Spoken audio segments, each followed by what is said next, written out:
Good morning. আমার রান্নাঘর থেকে আবার একটা ছোট্ট ব্লগ নিয়ে এলাম। আজকে সকাল থেকে খুব তাড়াতাড়ি উঠেছি।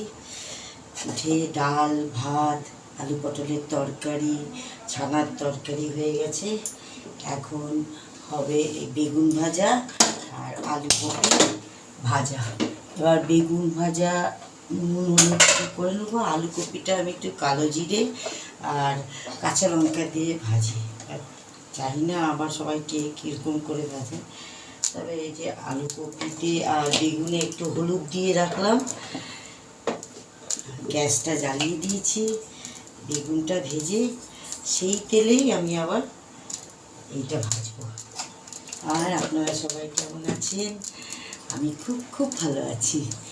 এই রান্না দেখবেন দাঁড়ান দেখাচ্ছি। এই দেখুন আলু পটলের তরকারি হয়ে গেছে। তারপরে ডাল তো আর দেখানোর কী আছে, ছানা ভাজার তরকারিটা দেখাই আপনাদের। এই দেখুন ছানা ভাজার তরকারি হয়ে গেছে, দেখতে পাচ্ছেন তো। আর এই করবো করে বাসন মাজা হয়ে গেছে, চান টান করে পুজো করবো। তারপরে আমার যা কথা এই রান্নাঘর থেকেই, কারণ আমি এই রান্নাঘরেই বেশি সময় কাটাই।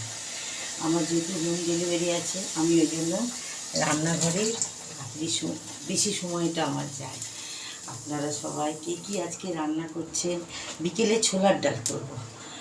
আপনারাও নিশ্চয়ই আজকে নিরামিষ, যাদের তারা নিরামিষ, যারা আমিষে তারা আমিষ। আজকে আর সোয়াবিন করব না। তাহলে আমি রান্না করি।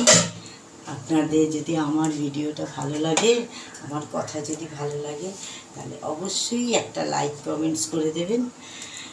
অনেক অনেক ভালোবাসা সবাইকে। বাই।